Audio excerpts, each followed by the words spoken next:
As promised, here's the second half of our Do It for Humanity episode with Kayzar Abdul-Khabir.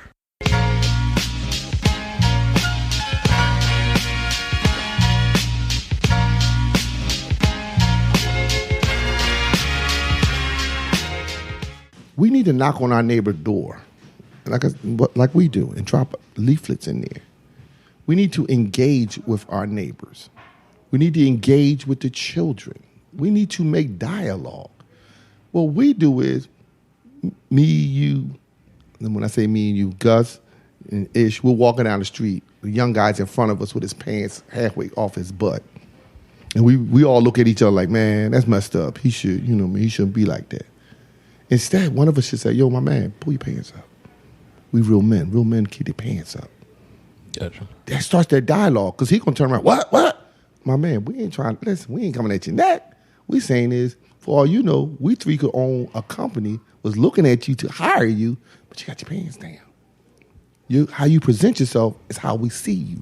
How we see you stops us from giving you an employment. Now he learned something.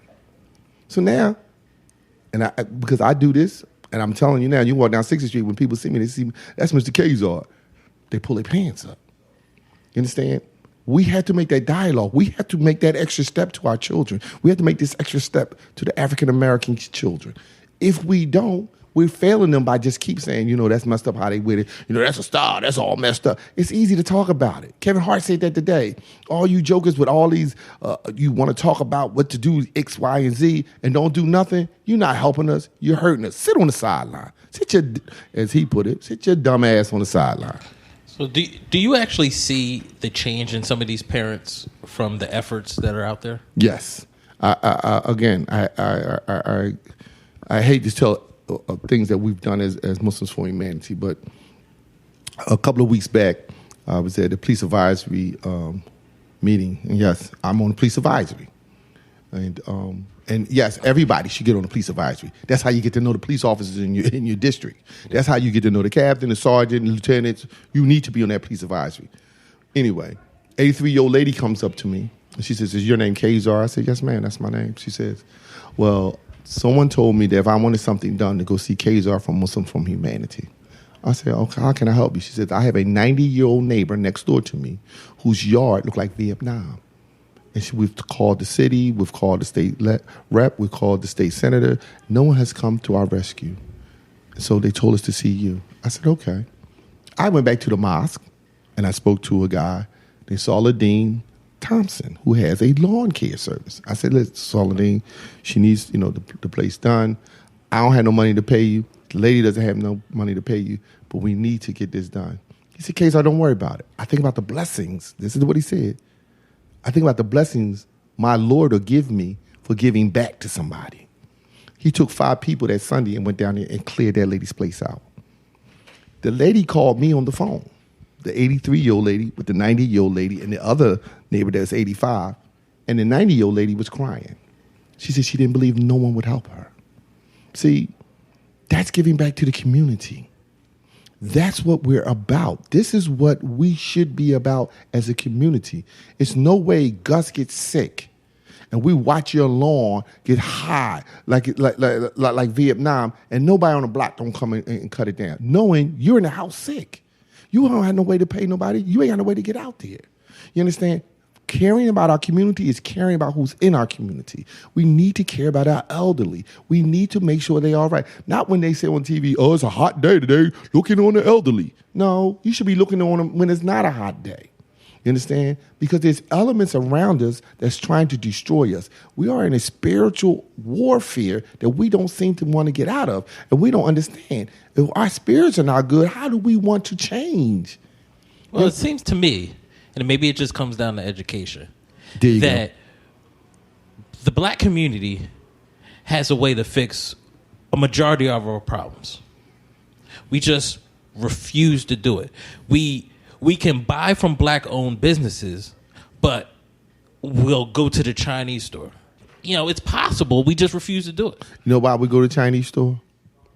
Because Gus opened a store next door, a diner, a cheesesteak place, and he sells chicken wing platters. And his chicken wing platters is $10 with string beans and potato salad on it. Chinese guy, he sells you 3 chicken wings for $1. Yeah, $1.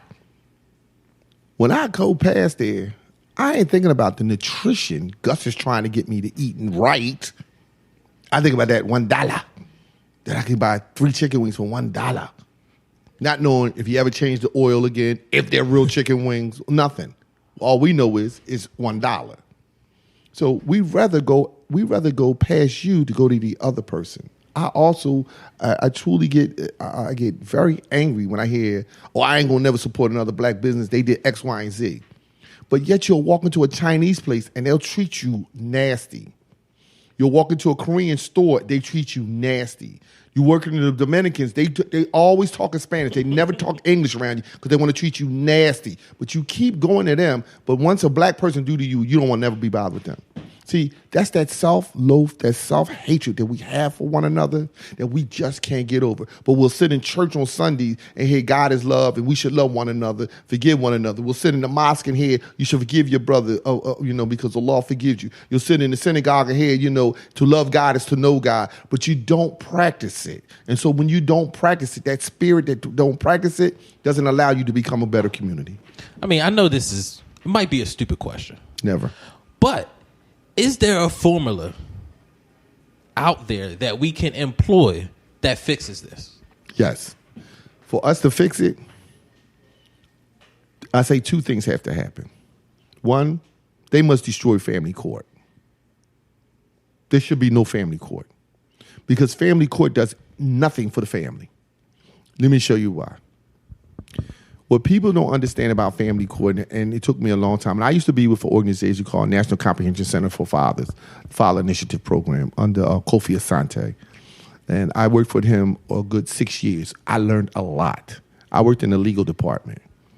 And what I learned was, for every $1 that family court retrieves, they get $4 from the government. So this is child support? Child support. Oh, gotcha.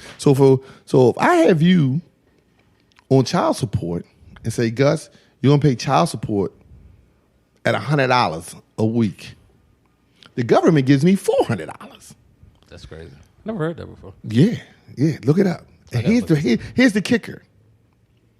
Philadelphia is the #1 child support agency in America that gets money.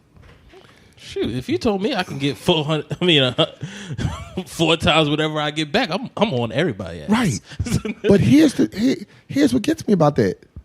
It doesn't have anything to do with the child. They just a credit agency collecting. Yeah. They could care less about the child. You understand? It has to be revamped. You understand? There should be listen, why can't a father have his son or his daughter? Well, I do know some. You understand what I'm saying? Like, we need to parent the parents to how to co-parent together. You understand? But there's so much hurt and disappointment between the two that the child suffers in the middle of that. We have to get better. We can be better. We have it in us. We just have to tap it in, and we have to be taught it. That's why we need more organizational structure out here. We can't have organizations, and believe me, I love the Mothers Against Violence, okay? The Charles Foundation, okay? But these are organizations of people who have lost their children or someone to violence, okay? Where is the curve before the violence? We was talking earlier about the killing in Minnesota and the guy down in Louisiana, okay? But did those people know their rights for real? Even though they were right, but did they know their rights? You understand? We don't know our rights. We have to learn our rights. We have to know our rights. We should be teaching our rights to our children. So our children, listen, so they can come home. Because, yes, I don't believe every police officer is bad. I ain't falling for that. I'm not falling for that. You understand? It's not the police officer. It's not their job. It's the person. If you hire racist people to put in a job with a gun, then you're going to have what's going on. Listen, if they had hired all Black Panthers, You understand what I'm saying? For the San Francisco Police Department, what kind of police department would they have been? You get what I'm saying? Yeah, I feel you. You understand what I'm saying? So you don't do that, then why are you hiring those people like that? And you know that, listen, this government don't nothing go past them. You know that. Well, I think part of the problem is, and they've shown some of those training videos. I really think they scare these officers to death. Of course they do. Number one, they scare the officers to death. So, and these officers, like you said earlier, they come from outside the community, and most of them are cowards. They never had a fight. They never had confrontation. They never had none of it. And now all of a sudden, I'm from Middletown, Bucks County. I'm down here at 60th and Vine Street, patrolling my car. You out there doing something stupid. I pull over. I said, "What you doing?" You're like, "Who you think you talking to?" Now, I see there's an aggression. So now my thing is, I got to get aggressive or he's going to think I'm a punk. Now the cop becomes this super person. Who you think you're talking to? If you get the F against the car. Or you don't want to lay down, click, click, click. Next thing he's doing, he's drawing for his gun. Yeah. Because he's feeling like you putting him under a certain pressure that he has to show and prove who he is. I mean, more and more, at first I thought it was bullshit. I was like, these cops are just coming up and saying, "Oh yeah, I was fearful for my life." But the more and more it happens, I'm starting to think like, I think they might really be scared for their life. Well, like, if you're scared for your life, you should have had a job. Listen, I'm just saying, they're hiring people that are just so scared with then they don't need, when you're a firefighter, the one thing they teach them is not to be scared of fire. Right, don't be afraid of fire. If you're afraid for fire, they will not pass you. Okay, you can't work in a fire department because your job is to go in a fire. Because I mean, I've seen they're shooting people who aren't armed. So I think So basically, you scared to get your ass whooped. You scared. You shooting somebody so you don't get punched in the face.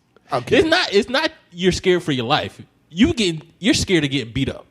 And I think that's a whole nother thing. I just think it's more than just fearful of being beat up. I think it has to do with more with the pride of the person. They don't want to look punked. So you kill somebody for being right. So you they rather take their chances with 12, man, than be carried by 6. That's an Ice Cube joint. Don't give it to me. But you understand what I'm saying? They rather take their chance with 12 than to be carried by 6. And because of that, that's why they be in our name. Because guess what? If they truly, on 60th Street right now, we have 3 officers that walk up and down 60th Street. Something that we at Muslims for Humanity talked to the captain about. We got involved with the SEPTA police, and we have a SEPTA cruiser that rolls in the morning. Things that we need in our neighborhood. When I see this person, it's a little baby in here, huh? When I see them, I speak to them. I engage in them. Hey, how you doing? How's your day? On hot days, I say, hey, listen, did you have something? Hold on, let me get you some water. That's what we're supposed to do.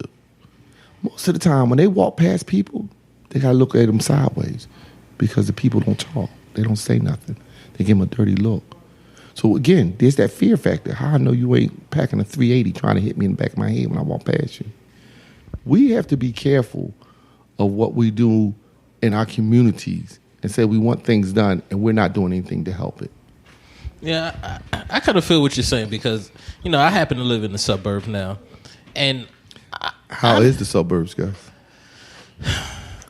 Honestly, I really feel like what's that show about the black guy moved to the suburbs? Blackish. It's really like Blackish because I go there and I have these preconceived ideas how people are going to treat me because I'm black.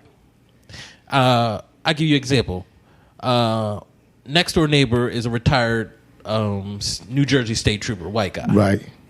I come in there, I'm like, oh man, I live in a cul-de-sac. I'm the only black guy. I'm like, man, they're gonna look at me crazy. They bring in vegetables out their garden to my house. I mean, they being extra nice to me. I have had some bad running with cops before, but recently the cops been cool with me. So I've started to adapt a little bit where before where I wouldn't say hi to a cop the same way you just said. Now I'd be like, "How you doing, officer?" Blah blah blah. You know, I don't mind saying, "Hey, you know, I live on that street over there." You know what I mean? Because I'm not doing anything wrong anymore, so I'm not really bothered. But it's not that, Gus. That's not what you're doing. That's not. And I must admit, that's not what you're doing. You're giving respect to the authoritative person that's there. You know that his uniform is an authoritative thing. And this is why I say we have to learn that same model that you're using is what we need to do. See it as what it is. It's an authoritative person. And when we see them in that, give them the respect that is due. Even if they don't give it back, you still have respect for yourself. You are now the most authoritative person because you've learned that, listen, I don't have to be nasty like dude. Dude want to be an, if I can say, asshole, then I don't have to be. Because when I become an asshole, then they shoot me. Or they take away my civil rights. I mean, I had one of those experiences as well. I was in Cherry Hill, New Jersey, you know, nice neighborhood. And I had this young cop. You know, getting a little smart with me. Sir, get back in your car and all this other And I was like, I can, you know, act a certain way. I can be negative. Or I can just, you know, brush it off my shoulder and just go back to work. You know, I got a little fender bender or whatever. But it wasn't that big of a deal. You know, so I kind of looked past it. But it is for them. Because when they look at us, they see aggression. They see madness. They see, you know, did you see him on TV when OJ got found out guilty? They was clapping that he killed white folk. That's what they see in us. What they don't have to listen. They didn't build America. People of color built America. Yep. They financed and stole America. Yeah.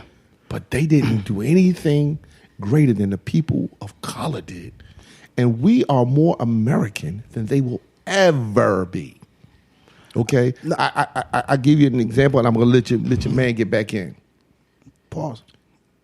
When you look around and you see all these beer gardens, the first thing should come in your mind is Indian reservation. Yep. Because what's the first thing they do on an Indian reservation? They put liquor stores. And they make sure that they have enough liquor to stay drunk.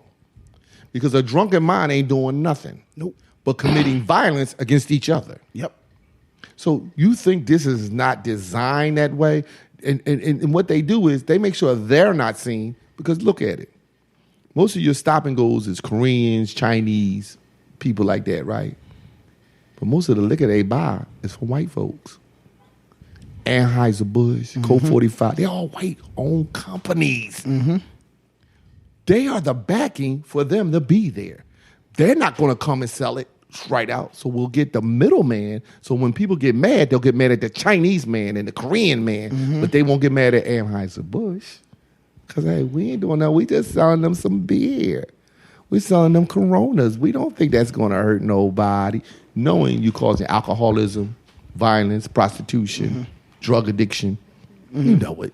But brother, I'm sorry, Gus. I want to chime in on. No, he can't just come in, Gus, on us like this. Me and Gus is rolling. All right, just 1 second. Just because I just want to piggyback off what you said. I just want to let it be known that since I tend to work around a lot of white people, live around a lot of white people, that there's a lot of white people in the same boat as everybody else. I said people of color. So I guess white is a color. White is white is definitely a hue. I just want to make it clear to the audience that, you know, you may look at like these white communities, they hate us or whatever. But in these communities, the people in power take advantage of them too. Yeah. They still have these same payday loans. Yeah. You know, they still have these, you know, underwater mortgages. Yeah. So, you know, we tend to sometimes direct our anger to the wrong group of people. Listen, they don't even like each other as police. Let me tell you something, Gus.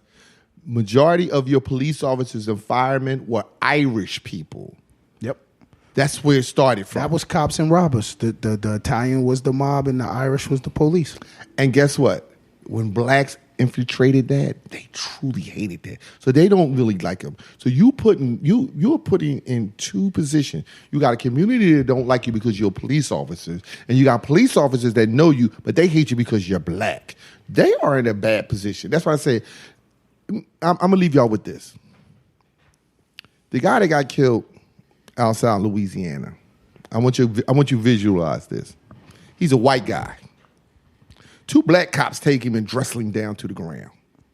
As they wrestle him down to the ground, the other black guy pulls out a gun and shoots him 4 times in the chest. Other black guy goes in the pocket, take out the gun. When it hit national news, what tree you think they would have been swinging from? The tree of justice. The closest one. The closest one. I got you, Gus. Because guess what? It would have never made it that far. They would have hung them because that was outwardly execution, assassination. Yeah. But that goes into the points that I wanted to touch on. So the first point I wanted to touch on was the interaction with police. I think I walked in on the tail end of that part that you guys was talking about, and we talked about it outside a little bit, brother Kayzar, before y'all spoke about it in here. And this is my biggest thing, right? When we were growing up with our parents, right? You know, certain things you do or certain ways you carry yourself with your mom get the shit slapped out you, right? Mm-hmm. So like, mom tells you do the dishes, you roll your eyes and get to doing some other shit. A slap is following behind that. You understand what I'm saying? Well, my mom didn't slap. She hit you with a cast iron frying pan. Yeah. That woman right there was a terrorist. So, you know, if you had her upstairs. My first pledge. Yeah, you know what I mean? And mom tell you go upstairs and you decide you want to stomp up the stairs. There you go. There's an evil woman chasing right behind you with some hands and feet for you for stomping up the stairs. Now, to me, that all gave me training, and this is just me, and I'm not victim blaming, but this is what I'm saying. Cop pull you over, cop walk up on your car, bro. The only thing on your mind should be, I'm going home. Like, it shouldn't be, I'm going to sit here and get super verbally combative with this motherfucker that at this point in time, he has the right to cuff me and take me away from this situation. Or blow my brains out. He don't have the right to blow my brains out, but my brains can end up on his head. He has the ability. No. He has to them, they have the right to blow because they're going to justify it. Yeah, I mean, it's always an accident. I ain't never seen so many accidents in my life. They're going to try to justify it. Right. But him putting me in handcuffs for a verbally combative situation, that works in his favor. Mm-hmm. They want to arrest me, and I get to snatch in my arms and acting a fucking donkey. That works in their favor when I'm dead and we're trying to figure out whether they were justified in the moves that they made. And I'm just telling you my psyche. And people could say it's cowardly. People could say it's wrong. It's not. But hold on, bro, kids. I just want to get to a point. So, like, my only thought is I'm going home. Like, I don't know how many people, y'all listening, you ever been arrested before. Your first time being arrested, they pick you up, they put you in the back of that car, you go down there to that motherfucking precinct and they holding you. You know what I'm saying? You don't know when you coming out of there. Especially if it's your first time. And you like, damn, they might not never let me go. So my thing is, when I get into an interaction with police, they pull me over. Listen, man, my hands is on that steering wheel. I'm not touching that window till you tell me to put the window down. I'm not even asking you what you pulled me over for. When you pull me over and you look at me and I look at you, I'm just here to answer questions, comply with what you say, so I can drive the fuck off. Okay, so let me help you out, Ish, because I gotta go soon. Let me say this, and this is for everybody that's listening. There's a tactic that will keep you alive, and you brought up some good things. So I'm going to drop this on y'all like an Advil. When a police officer stops you, when you see that light, the first thing you should do is cut off the motor on your car. Cut it off, because you don't want them to say that you was trying to speed off or you tried to back up or nothing. The second thing that you doing as you cutting it off, cutting off you should be calling someone on the phone. Calling someone on the phone. The ACLU has an app now that you can put on your phone and you tap it and it automatically starts recording what's going on. The third thing you should do is put your hands on the steering wheel 3 to 9. 3 to 9. Not 12 to 6. Not 1 to 7. Maybe 3 to 10. maybe 3 to 10. But definitely your hands need to be in clear sight. It should be in clear sight so that they can see it. As you put your hands on there, you do not touch those windows. No. I'm 100% with you. You don't touch that window until you hear that tap on the door and he says, roll down your window. And there's a degree of how far you're supposed to go down. But we're not going to even talk about that part. You roll your window down and all of y'all that's saying, oh, that's being a punk, a coward, this, that, the other. Your next word should be, how can I help you, officer? How can I help you? That's it. You understand? Not what did I do? Why the fuck you pulling me over? None of that should come out your mouth. All of that is going to lead to all some your anger that you have should be, listen, you got to bottle that up. You need to answer him. How can I help you? Yes, sir. No, sir. Okay. Sir, if he asks for your driver's license and your registration card and your insurance, you should be saying in a loud, clear voice, I am going to reach wherever you need to get them to let him know. I have it in my glove department. May I get it out the glove department? Because as you talking plainly, and of course somebody's listening, or you have this app, you are setting the stage for you to go home. The moment you don't stay in that little box right there, you give him the right to act like the idiot he wants to be. That's it. See, my biggest thing whenever I got pulled over is I had this understanding that my problem, once he pulls me over, my issue is with the court. Yep. I mean, for him, he's a robot. Mm-hmm. You're going to write me a ticket. You're going to do whatever you want to do. Mm-hmm. My issue is with the court. There ain't no win. No, I was just saying, if you give me a... But you got a fairer fight in the court. I'm not going to worry about... Nah. No, I'm just saying, even if I don't beat the ticket, I'm not even worried about the ticket. Mm-hmm. But whatever you're doing, I have no issue with you. Because you're just a machine to give me that ticket.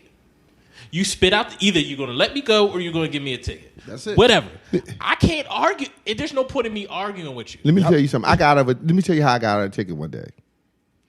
I dead wrong went through the yellow light. He caught me. When he pulled me over, I said, yes, sir, officer, how can I help you? He said, you went through the yellow light. I said, yes, sir, I did. I'm really sorry that I did. I wasn't paying attention. And I understand you have to give me a ticket for this. He said, man, that was the nicest thing. He said, most people be cussing you out. He said, man, go ahead on. That's it. See what I'm saying? Sometimes you can diffuse people by going low. And this is what you learn. Like, if you work in the field where you dealing with like adjudicated youth, or you dealing with children with explosive behaviors, or even the psychiatric adults with explosive behaviors. In my opinion, I don't give a fuck if it's the most humblest cop I've ever met. When you doing your job, I don't know you. Nope. And when you walk to my window, the fact that you used this damn flashlight to tap on my window says to me that you're already on go. Yep. When your partner walks up the creep side of my car with his hand on the gun, and the flashlight on, like I don't see this jackass, y'all already on go. Yep. So when I turn up, I've heightened your turn up.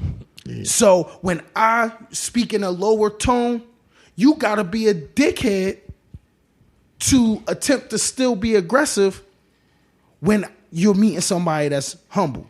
You understand what I'm saying? And so even when I equate it to the situation with the guy down here in Louisiana, and by all means, I believe that shit is murder.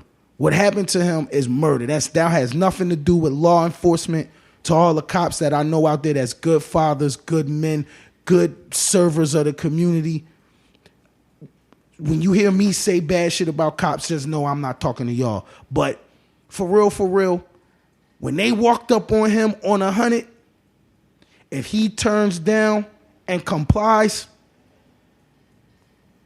it's a question mark on whether he's dead right now, in my opinion. My issue is, I'm sorry for cutting you off, but my issue is, as a citizen of the United States,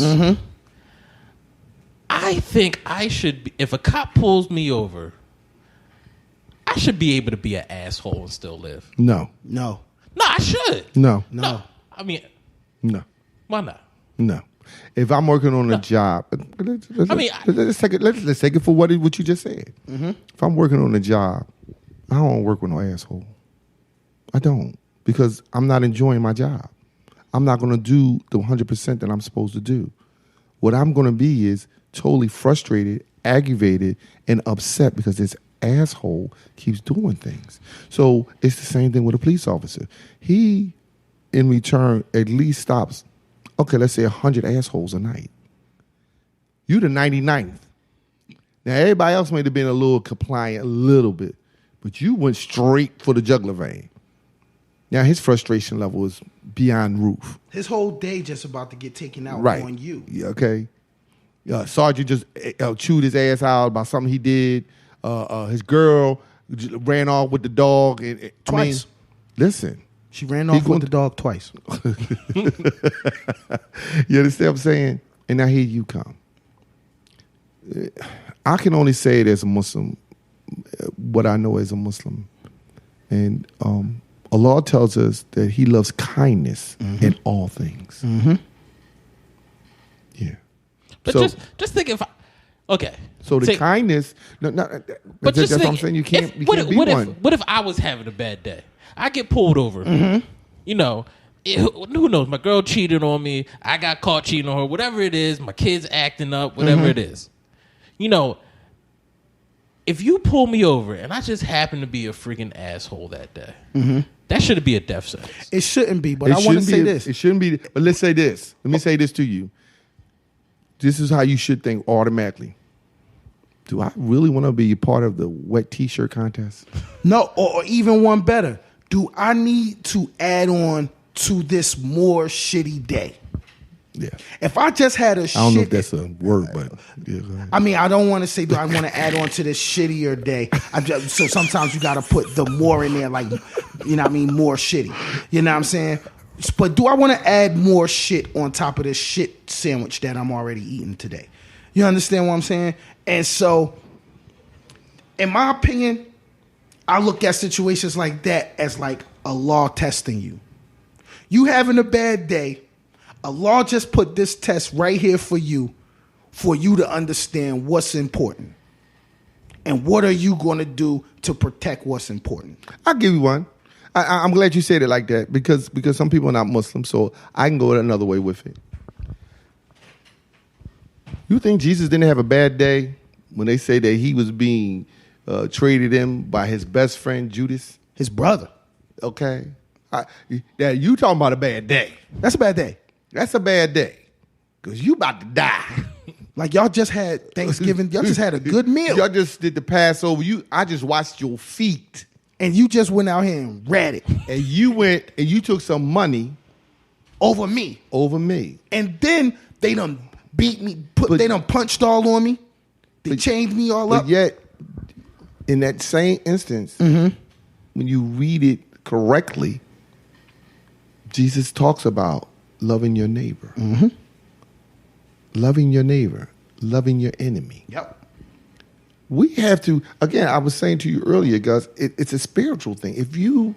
We are taught as Muslims that, Allah does not change the condition of the people till they can change the condition in their hearts. That's right. So if you are going to be an asshole, then that condition of your heart is going to be an asshole. So it has its own sentence. Yep. Because we know every action has a what? Reaction. A reaction. Sometimes greater than the action. Right. So for you not to get that action and have a wet T-shirt contest or the Herman and Monster joint in your neck because he done blown a hole through both sides of your neck, it's better to just be kind. Listen, your officer, sometimes you'll be surprised. And I mean, I don't know if it happens, but you'll be surprised. You may say something that make him break down. Like, you know what, my man? I'm having a bad day. And again, I can only tell you from my experience. I remember one night I was riding and the cop came up on me and my registration wasn't right. And he had every right to take my car, everything. Livestock. You know what he told me? You know, you could do that. You got a smartphone? You could do that on a smartphone. I was like, I do what? He did the whole thing for me. My wife told him what our joint was. He did everything. It came right back to the smartphone. He looked at it. He said, all right, you good. Go ahead. Now, he could have been an ass. And that's police work. See, I can't. That's police work. That's police work. That's working within the community. Protecting and serving the community. There you go. I mean, I can't lie. I got pulled over with no license in Abington. Oh, God. Well, I'm glad you're alive. And I was being nice. I was real nice and respectful with the guy. He actually let me drive off. With the plug twice. All I'm saying is this. For the black people that's listening, people that's raising young boys, like, because they're the target of all this dumb shit that's happening. I mean, rest in peace, Sandra Bland. You know what I'm saying? She shouldn't have had to endure what she endured either. You understand what I'm saying? But I just feel like... Or Tamar Rice. Or any of them. See, there's the problem. We have a history. See, we not only having men that's been killed, we have our women that's been killed. And kids. We have our children. When you see that pattern, all you can say is, who is it against then? You don't see that pattern against other people of color. No, you don't. Understand? But I also, brother Kayzar, and I mean, you know, you definitely have a lot more wisdom with Islam than I do, because of our difference in age, and you know, just how you go with that age stuff again. You know what I mean? mean? You see yes, that 57 but I gotta stuff. respect it. That's deference. Whims and wishes of an elder or esteem. But what I'm saying is, you know, even with the Tamir Rice situation, even with the Sandra Bland situation, I look at all of those incidents. I try to find the gray lining in it or the silver lining in it. Like, yo, this is a law teaching something. This is a law teaching something. True that. And Tamir Rice, his mother told him 2 days prior, don't go out there playing with that gun, son. Don't go out there waving that gun, son. He went out there waving that gun. Should have had cost him his life? No. But did Allah just teach me something and everybody else who paid attention to the backstory of that situation something? I believe so. I believe so too. I believe because Tamir, first of all, Tamir was a big boy. He didn't look his age. Unfortunately, our children don't look their age because of what they putting in the food. Right. So you know what I mean. You got kids that's 8 years old look like they 12, 13 years old now. You know what I mean? And when they're waving, they don't understand. When they're waving these, again, they sell them only to us, these plastic imitation guns, and we like fools buy them for our children. Kids. First of all, our children shouldn't be playing with nothing like that. I don't think. Listen, my children don't have water guns. We don't have none of that. When we have, you know what we do for fun with water? We make water balloons. And we throw them at each other. See, because I'm not going to teach my child to run around here acting like he got a gun. Because when you teach them this, and they don't have any respect for it because they don't understand it, they use it in the wrong way. Can I go back to something you said that the law said? The condition of the heart. The condition of the heart. Yeah, I got in trouble. I brought her home with a free Nerf gun. My wife cursed me out. Yeah. It's the condition of the heart. If your condition of the heart is telling your kid, you're training his heart to believe that guns are cool and it's cool to shoot at people. Like I hate this game Call of Duty.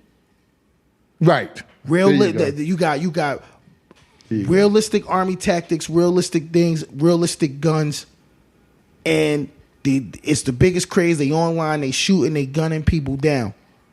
And sometimes they forget that, nigga, when you die on Call of Duty, you press X and you respawn. You know what I'm saying?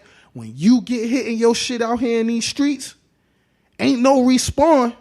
And it's no respawn. And also, see, I don't want people to think that I don't like guns.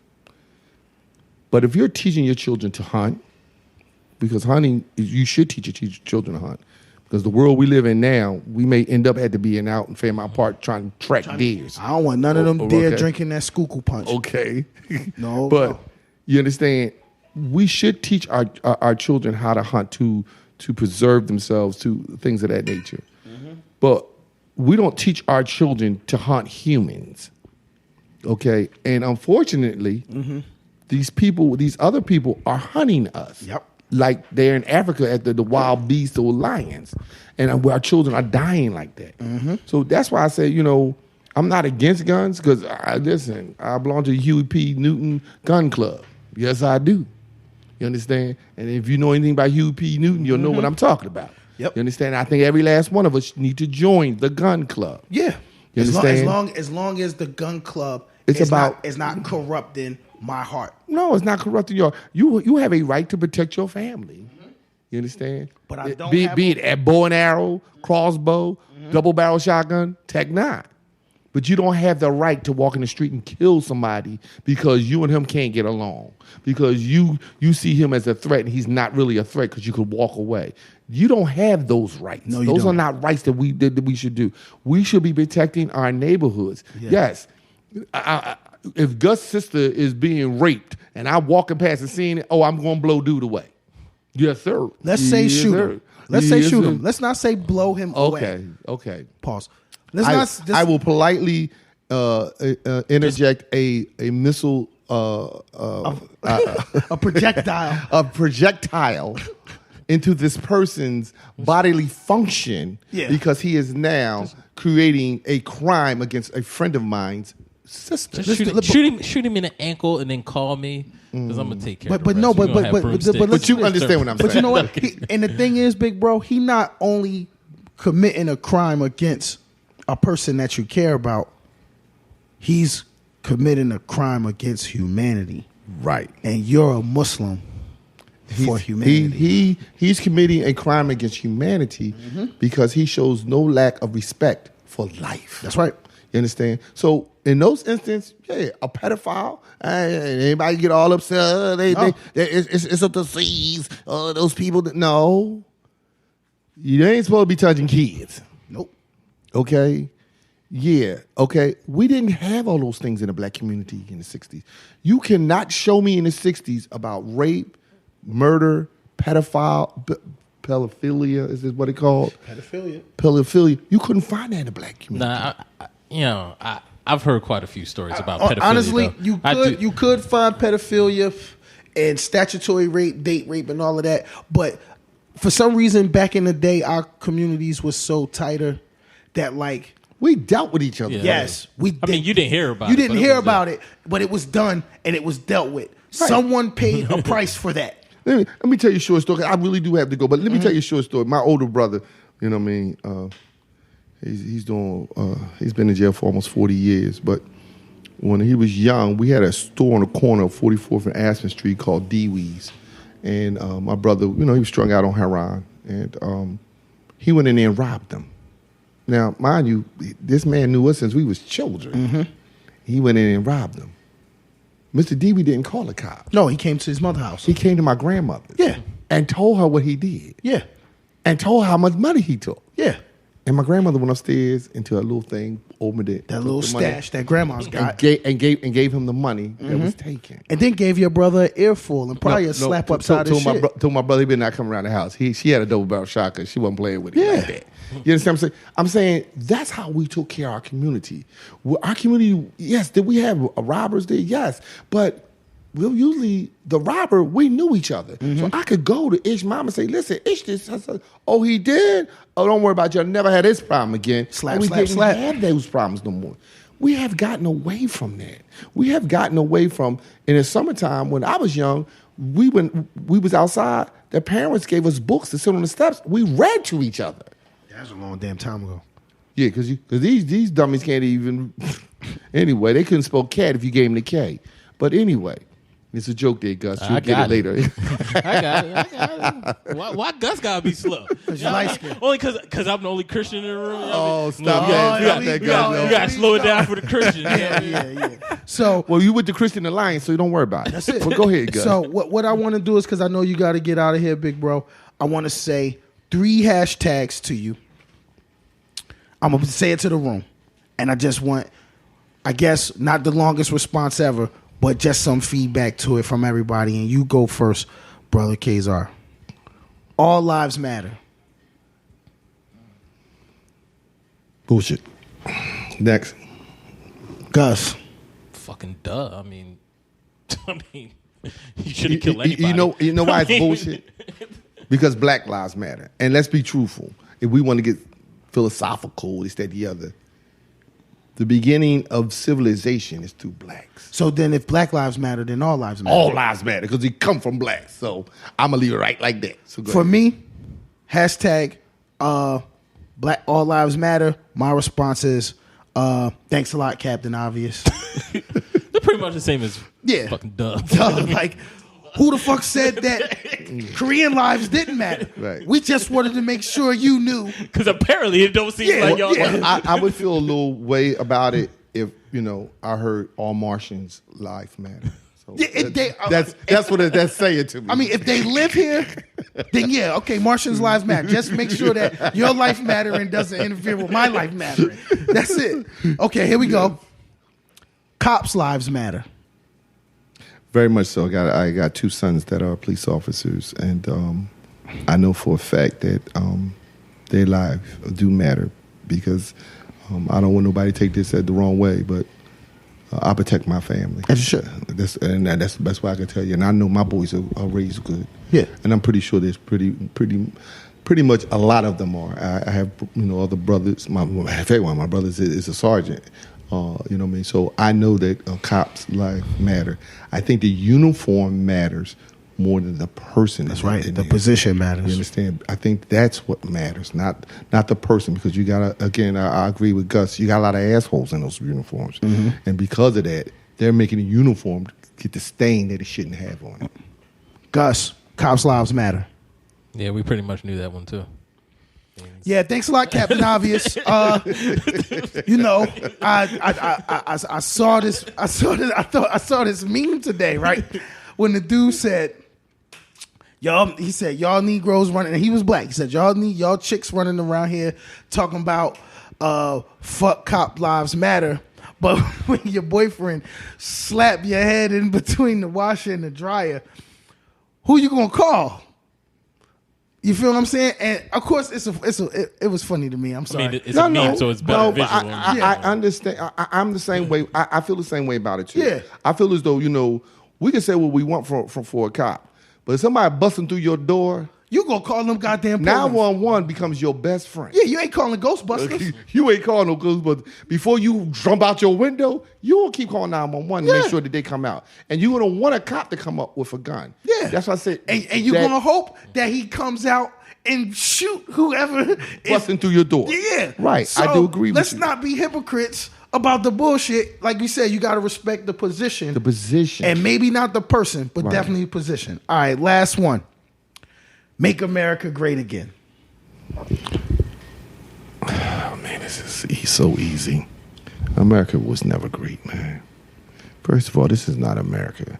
The name America comes from American Vespucci, who was an explorer. And they believe that he found in North and South America. So why the Indians was living there, though, right? Well, somebody, it's like you have a Lexus, and I walk up to you and say, hey, I discovered your Lexus. Let me get them keys. No. You left your Lexus running, and I jumped in the front seat. And then you came outside, and I said, hey, I discovered your Lexus.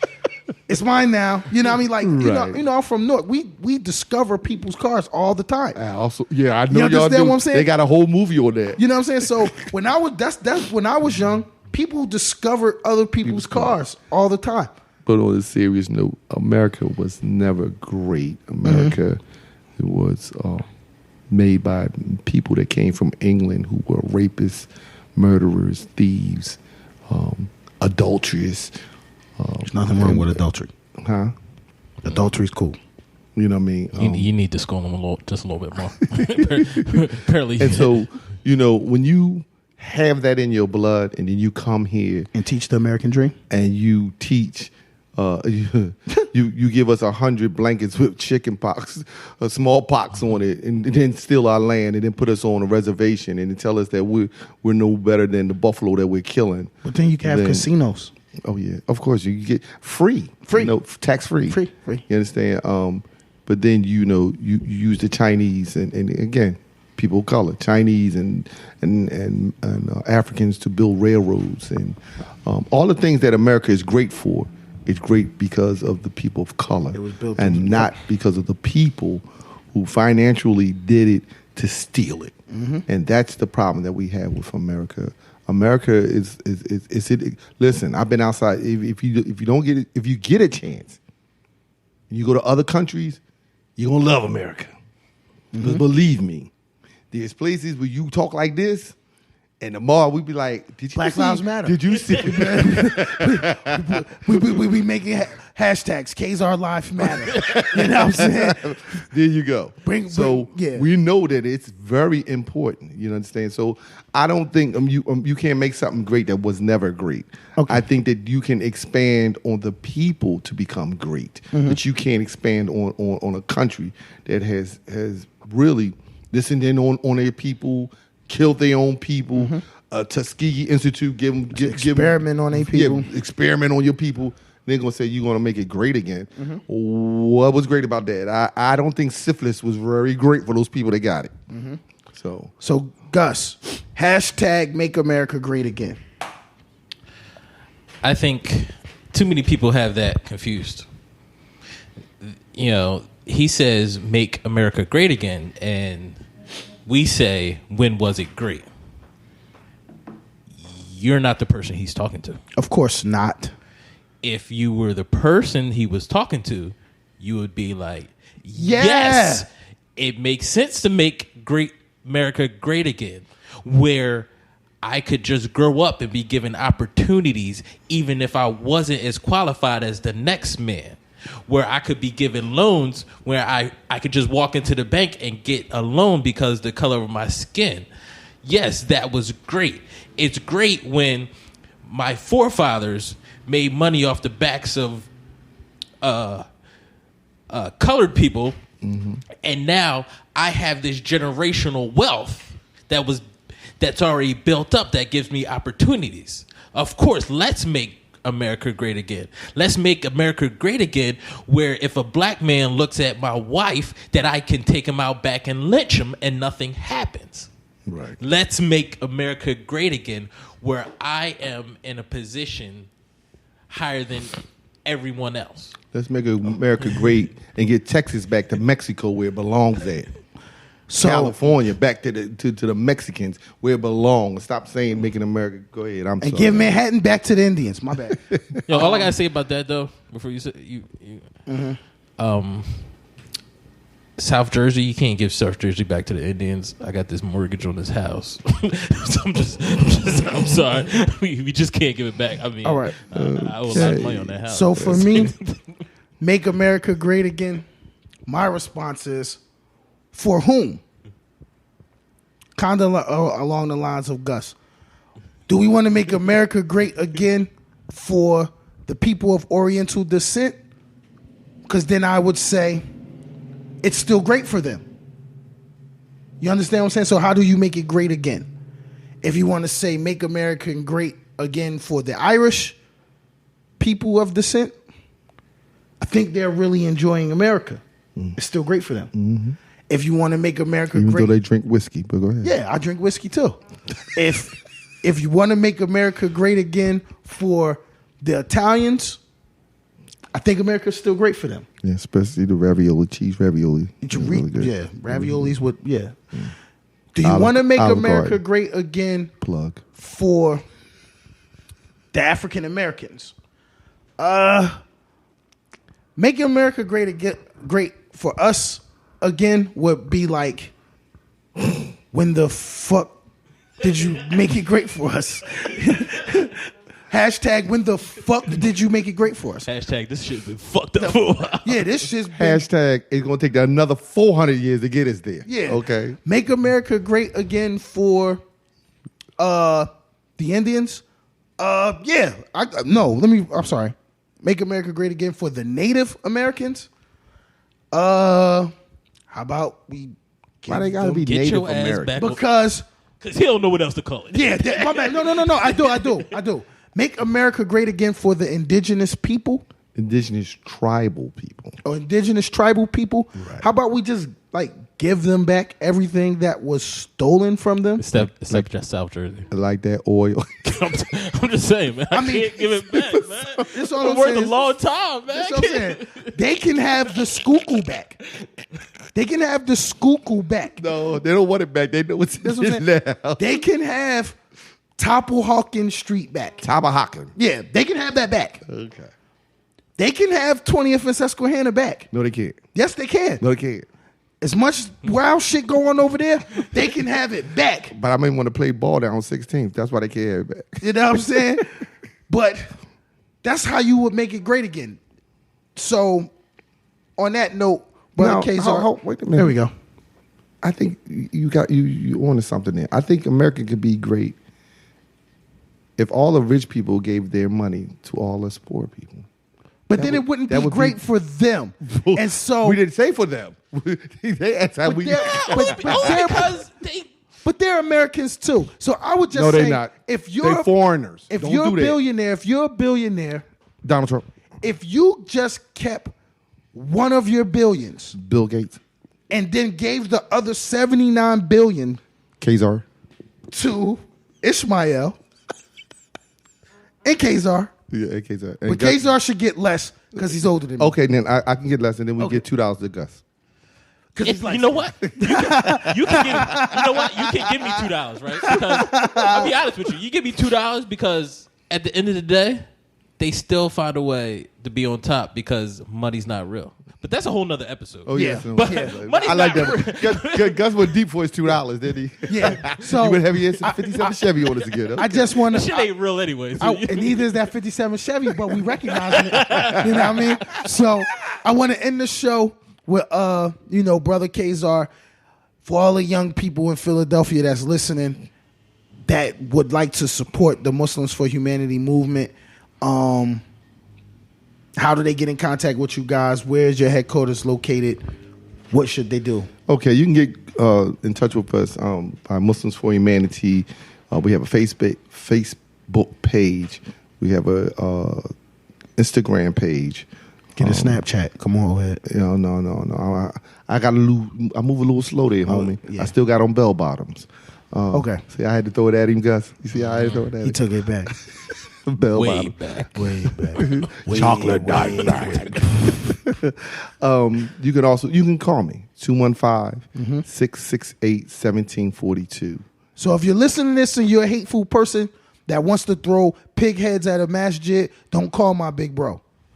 This is all for. Oh no, you can do that. Don't worry about it. We have a special a specialty for people like that wants to do that. We're located at 413 South 60th Street, and we do home visits. If you choose, Yeah, we gonna check up on you. Yeah, we want to check. Yeah, we want to check on. We gonna make sure you're good for humanity. We know that swine destroys the mind. So does. we just want to make sure And you Gus' ain't mind already is good. destroyed because he indulges in all forms of swine, scrapple, Yo, man. pig feet, pig ears, pig tongue, all that, all this shit. But you say it like I'm supposed to be embarrassed. That shit's good. I mean, I Plus, I heard thought Junkie- earlier though when Gus came in earlier when he was walking up, I noticed that he was eating an oink sandwich. He was eating the pig oink, and I just said, man, that's all right. I eat Jolly Ranchers, all that shit. They got y'all can't eat nothing, man. I come over here with a big old bag of Jolly Ranchers. I ain't got to share with nobody. Well, I know next time y'all have me on, I'll bring you a bag of curls, so I know what's good for you, Gus. I'm like, oh, that's wine. But, but Gus, it's really been a pleasure, man. It's Seriously. been a pleasure Pleasure to having meet you here too, bro. You know what I mean? Ramadan Mubarak, Eid Mubarak, brother. I don't know what the hell you just said. What'd you say? He was trying to say Ramadan Mubarak. Eid Mubarak, meaning after our Ramadans, we have a festival called Eid. It's to rejoice over the Ramadan season being over that month. Ramadan season deals with the fact that the Quran, that our holy book, was given to our Prophet Muhammad Sallallahu Alaihi Wasallam at that time, and so because of that, we do the reading. We do a lot of soul searching. We do a lot of meditation. People always say, "Oh, well, y'all fast." The fast is to meditate It allows your brain to meditate, to think of those less fortunate. That's what the fast is about. It's not just we fasting to be fasting. We fasting to remember those who fast because they can't do nothing else but fast. So I just got one question. Yes, sir. Why can't it be in a month where the days are shorter? Because we do lunar calendar instead of the Gregorian calendar. The lunar calendar is the original calendar that man lives by, and not by the I Gregorian. mean, either way, y'all picked a month where it got like the longest days, where the sun comes up at like 5 and don't go down to 8:30. I'd rather have the longest days than to have no day. So let me know when y'all change it to like December when it get darker. Oh, well, you like missed that 4 o'clock. already. You You missed that. That was like 2004, 2005. I can do that. You know what I mean? Sun come up at like 7, you know, go down at 4. But I got you because I'm going to keep you in mind. I'll hook you up with my man and them. You can become Gus 24 Bean Pie. So you'll be all right. Okay. All right. There we go. So thanks again, Brother Kayzar. I appreciate y'all having me. This is your host, Mr. Barksdale. This is Gus, the technical savant. Thank y'all for tuning in. You know, check us out, staytalkingish.com, Stay Talking Ish, SoundCloud, Stay Talking Ish, Facebook, Stay Talking Ish, Instagram, Stay Talking Ish, iTunes. Look, tune in, give us all your feedback, and we're gonna get Gus off the swine. No. Peace. Peace.